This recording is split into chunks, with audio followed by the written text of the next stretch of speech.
So welcome to the Creative Dimensions Trust Online Workshop. I'm Rene Gonzalez, and I'm going to be your painting tutor today.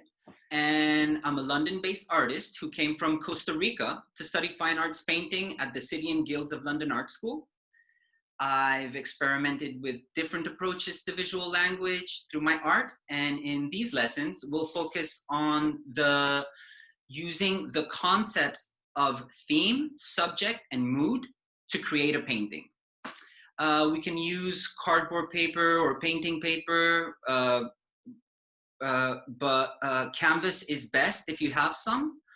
We'll go through a little bit of illustration, and we'll, at the beginning of, we'll be building up compositions as we go through the different lessons. So it's 5 short lessons, and we're going to create 2 final paintings that will slowly build up as I share my personal approach to creating an image that feels personal. Each piece will be unique, as we want to know what does a painting done by you, the student, look like. And so results may vary quite a bit, as we're aiming to create an artwork that relates directly to the identity of each individual. So during each lesson, we'll go through a small exercise, learn some methods and tricks used by painters, and sometimes I'll give you some background information of famous paintings from great masters to understand the context in which an artist creates their work. For our first lesson, we're going to do something very simple as a way to ease into the course. We will experiment with paint and do some exercises in texture and happy accidents. You'll need acrylic paints, a painting palette. You can use a plastic plate or any surface you can put paint on. This is what I use, and because acrylics dry, after I've used it, I can just go on top of it. As you see here, these are marks of my previous palettes that I've been working on. We'll need paint brushes and some water to mix the paint. So as you can see here, this is my painting kit.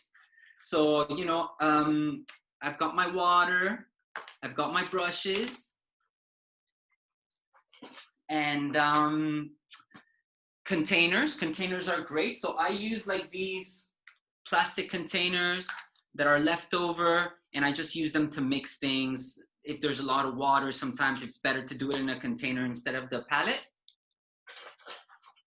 Okay. You'll see me working on painting paper. So this is what I'm going to be using for the lessons. It's just painting paper. But obviously, it would be, like I said before, it would be better if you used canvas. It's much stronger. If you have a hair dryer, it can be very helpful to dry our paint faster. When we mix pigments with a lot of water, acrylics can take a bit longer to dry. So the hair dryer can be useful in such cases. So, you know, if you don't have any, don't worry about it, but you'll see me using it throughout the course. And we're also going to need napkin or rag if you have some. So, you know, I just use rags like this to dry things, or maybe to scrub some paint off, but you can use a napkin as well. And if you have some cling film or a plastic bag, we will be using that just for one exercise. If you don't, doesn't matter, don't worry about it. I'll be painting in small squares to demonstrate each technique, but you can try these out on bigger surfaces, like using a whole page or a canvas for each exercise. I'm going to move on to the first exercise, and for this, I'm going to share my screen. Okay, so this is exercise number 1. So first, I'm going to create some tape divisions to create these smaller sample areas, but you can just divide your page or canvas with a pen or pencil if you prefer. I'm preparing a couple of pages here and using different tapes I have available at home. Okay, so that was it, just showing you quickly how I divide my page. So we're gonna go to the second video. And so this, we're gonna do what's called dry brush. For this exercise, I'm mixing some red and white, but you can do it with any colors you want. And I'm just going to softly apply the paint on the surface. If you use too much paint, you'll just create a flat blocky mark. So you don't use too much paint and don't apply too much pressure. What matters is to use very little to no water, because the dry brush, as you can see, creates a lovely texture by itself that you can use to create an atmospheric background or textured elements in your composition. And depending on the amount of layers you apply, the texture will increase and saturate the area. So maybe you want to do just one layer for a more subtle effect, or perhaps you may want to apply many layers for a noisier, more saturated result. But as long as you don't use too much paint or water, you should get a nice effect. Okay, so this next one is called Sgraffito. That's what we're gonna do.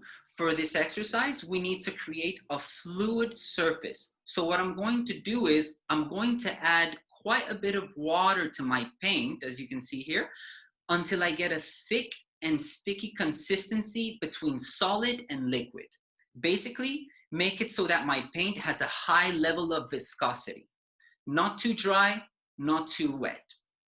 If I were to apply too much water to the point where the paint is transparent, it won't work. Because we want to create a nice even layer that covers paper or canvas completely. And so we're just going to cover the surface. I'm using some dark blue, maybe give it a couple of layers, making sure a nice thick coating of paint is applied on. And once that's done, I'm going to use the hard end of my paintbrush here so I can create some marks by scraping off some of the paint from the surface. You can just use any sharp edge tool for this, of course, but I'm just using the other end of the brush because it's handy. And as you can see, you can create a variety of different marks this way. So feel free to experiment and use your creativity for your mark making. This is a great technique to make patterns like a stripy wallpaper in the background or just expressive mark making. We can prime the surface with a contrasting color for a more vibrating result. So I was using blue, so yellow is a good contrast. And like I said before, you can use different tools to create marks. And in this case, I've used a palette knife. And these are just some examples of how you can play with different kinds of marks. Something else you'll see me do a lot during these lessons, like I was mentioning before, is using a hair dryer to dry paint quicker when it's too wet. If you prefer to just leave it to dry, because we're using acrylics, it will dry rather quickly anyway. So this is just something extra you can do if you want to speed things up a bit. This is wet in wet. For this exercise, I'm basically laying down some wet paint, and you can use any colors you want, of course. I just chose some nickel yellow, which I really like. And as you can see, I'm adding quite a bit of water to it, creating like a little pool. You may not need to add as much water depending on the effect you want. I may have slightly overdone it here, but then the intention is to apply a different color of wet paint into that first layer in order to create some fun textures and effects that you can play with. I'm using the leftover dark blue from before. It's a bit like you're molding the paint in different directions, but it's very hard to predict exactly how the pigment will behave. As you saw, I removed some of the water as well, so I can have a bit more stability in the design I'm making. But there's always that level of unpredictability with this effect. So the water restricts the level of control you have, but it can make for very interesting mark making. You have the advantage with this technique that you can just continue to adjust and tweak your composition while the surface remains sufficiently watery.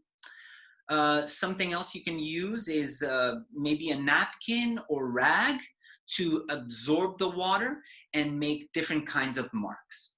You can experiment with different colors and create contrast or harmony, different contrasting or harmonizing color dynamics. So you see, I just like moved it along, just nudge it along, and the water and the pigments just mix and create this beautiful kind of texture. So this next one is glazing. For this exercise, we first want to create a design with some somewhat dry paint. It can be mixed with a little water if the paint is too stiff, but as you can see, in this case, I've applied some blue straight from the tube. And the idea is that once the paint has dried, and you can use the hair dryer for this if you want. If you don't have one, you'll have to wait for the paint to dry by itself. So the hair dryer will just speed up the drying process a bit. But once I've made sure the design has dried, we'll then proceed to apply a layer of watery paint on top of the dry paint. Because of the different consistencies, the watery paint will be transparent so we can see the design under it. It can be the same color you used under it if you want, the same pigment, or if you want a different color that you can use in order to transform the tone and the hue with your glaze, that's fine. And then on the right side, I'm just going to use my napkin or rag to remove some of the top layer of wet paint, and it creates a more contrasting effect than we see on the left side. So you can play around with that as well.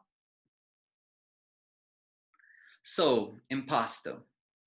This is a technique of applying paint on a surface using a palette knife instead of a paintbrush.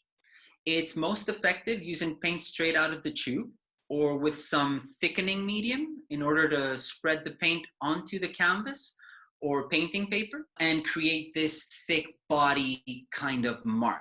I used two colors in this case to create this blending between the blue and the yellow. They can easily harmonize next to each other, or they can blend together to make a nice green as well. Because I wanted to dry quickly, I didn't use too much paint, but you can take your time and use more paint and let it dry over time if you want, or use the hair dryer. As you can see, we can create a variety of different kinds of marks or effects with the palette knife. So impasto is something that a lot of artists use. You'll see it around a lot when you go to art galleries.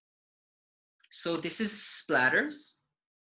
The first thing I'm doing here is just applying small excesses of water just on a portion of the area so we can see two different outcomes for this effect. Then I'm just going to choose a brush that's optimal for the flicking effect and just dip it into some watery paint and just flick the paint from the brush onto the surface. The area with the excess water will create some irregularity once I apply the splatters. The more layers you apply, the noisier we see the design becomes. And already we can see the difference between the two sides of the paper here that I'm using. I'm just going to try and saturate the area to make a more noisy effect, and hopefully making an even spread with some type of consistency. I'm also going to use the hair dryer again to speed up the drying process. And I've got a nice texture here now we can use for the background or just different things in our work. So next is masking. I'm going to start by making a pleasant color I like. I chose a pink to start off, but of course feel free to use just whatever colors you want. And I'm also, by the way, going to use some of the leftover dark blue from the previous exercises, as I've got it handy, and I'm, imagining a really nice gray once it blends with the pink. And what I'm going to do next is I'm going to make a design with some masking tape that will later resurface from whatever I do on top of it. I'm obviously keeping it very simple here, but this can be used to incredibly great effect in the right composition or painting. I then apply the pink evenly onto the whole surface, and afterwards, I'll apply the other color to create a more painterly design and play around with the pigments a bit more. And we can see here they've blended to make quite a pleasant effect. And once I eventually take off the tape, we can see the design remains somewhat clear or untouched from everything I painted on the surface. This can be used to mask any number of designs and is a common practice, as we'll see in a bit.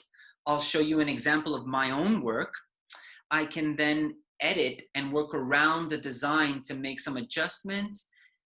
I'm just finishing off some of the edges and just cleaning it up a bit. So this can be very fun, and it can be, I'm gonna show you an example of how I use this in my work. So this is a painting that I was working on. And as you can see there, I'm working on this structure, this industrial kind of machine structure. But I wanted to edit the background. I wanted to edit the background, what's behind that object. So in order to edit that, to make these drips and everything, what I did was I masked using masking tape. I just went over the object that I didn't want because I had already worked on it. So I take it away from the composition, and then I can edit the background. And once I take it off, it's been untouched. And if it does permeate through some of it, I can just edit those little bits. So the next exercise is fading. I'm just gonna continue with my light pink against dark blue here, because like I mentioned before, I quite enjoy how they blend together. As you probably saw, we're trying to add water to our pigments to create a nice amount of viscosity, so our paint has the consistency that can operate more fluidly while it's wet. We're going to put one color on each side, and we'll apply quite a bit of paint so we have a thick layer on either side. We'll slowly drag the paint from one side to the other. It can be any two colors or the same color if you're just wanting to fade into different tones. Notice that on either end, there is no contact with the opposing color, and that we can slowly build up a somewhat gradual fade.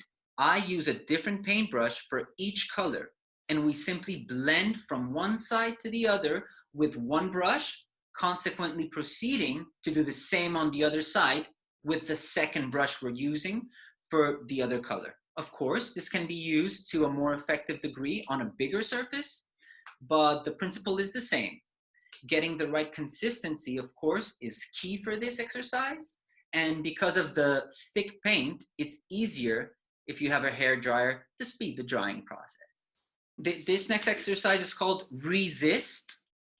I'm going to start by priming the surface with a light ground using paint straight from the tube. As you saw there, I chose a yellow and just trying to spread it evenly before it dries. Sometimes when you use paint straight from the tube without adding water, it can also take a bit longer to dry, especially if you use a thick layer like I did here.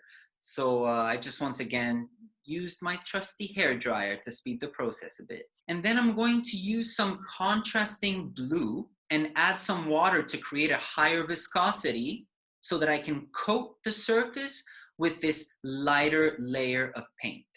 Just make sure the ground has properly dried before applying the second pigment on top of it. This is a slightly less dark blue than the one I was using before, but the idea is to use any darker hue. Whether you choose a higher or lower contrast is entirely up to you. I used yellow and blue.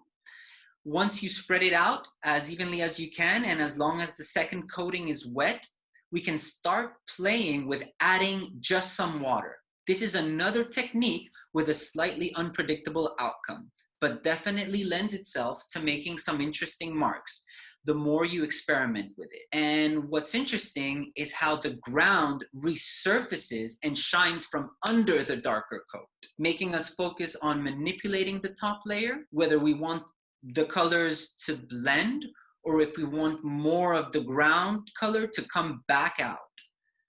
So we see in some areas we can still make out some of the blue. To a greater extent, we see some yellow as well, but mostly we have different hues of green where the colors have blended. So this one is just fairly simple. For this exercise, we just need to grab a sheet of plastic cling film and crumple it up into a small ball. You can use a plastic bag if you prefer, or any number of materials really. Also, if you want a higher contrast, you can start with a light ground like I have here. Again, my yellow, but it's not necessary. Because I did use a bit of thick ground, I also had to wait for it to dry, so don't worry if you prefer not to. Just drying and speeding up the drying process real quick again. If you just let it dry, it'll usually just take around a minute anyway to dry, because it's acrylic. To create this particular mark, we are going to dip the plastic into some watery paint. Not too much, or you'll just make a big splodge. So try to spread it around the surface of your plastic ball. And we will then proceed to lightly tapping the paint onto the surface with our plastic ball, which will leave a very specific kind of mark that can be used to create different textures. And you can see this can be a bit of a messy one. If the paint is too wet, it will just drip everywhere or make too weak of a mark. So the consistency can be hard to get right. Like I think here, maybe mine was a bit too watery, but it doesn't matter. The idea is that we can experiment with these and get different results. And so this is the last exercise for today. And it's just using seeds and condiments. This exercise is perhaps the most unusual, but we do see different variations of it used by some artists and painters.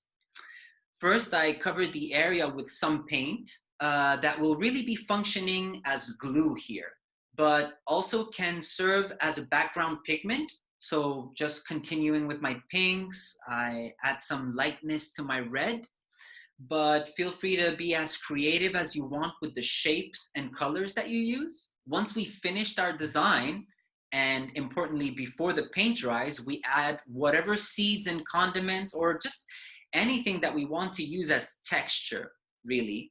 And any number of effects and textures can be achieved this way. I'll try to spread it as evenly as possible. The more you use to cover the area, the better effect you'll get. And eventually, after making an even spread on the surface, once I remove the excess material, I'll have a layer that has adhered to the surface, giving me texture of grains and seeds. I'm just going to show you a little video here of what my little sketchbook now looks like with all of these exercises that I've been showing you. And so it's just like a reference that I can go back to when I'm trying to work on a new composition, and I can be like, oh, maybe this fading effect will work better for the background, or maybe this resist effect. So that's why this is, these little exercises can be useful. Okay, so I'm going to talk to you about something for next week's lesson. Something we'll be looking at is choosing a theme for our next project. So you don't have to choose it yet, but it's nice to think about. There are so many themes that artists might choose to showcase their creativity, and you will need one in order to paint your idea. So theme is it basically relates to the meaning of the painting, but it also reveals something about the artist and who they were when they created it, especially since photography was invented. Modern art started to move towards different directions, more related to how we feel about what we paint and how we relate to things. But in order to have an opinion about it, we have to establish our theme. So that painting there, that's Titian's Bacchus and Ariadne. So this is the work that we'll be reinterpreting. So feel free to explore this prized masterpiece from the National Gallery collection. It may give you some inspiration for your own work.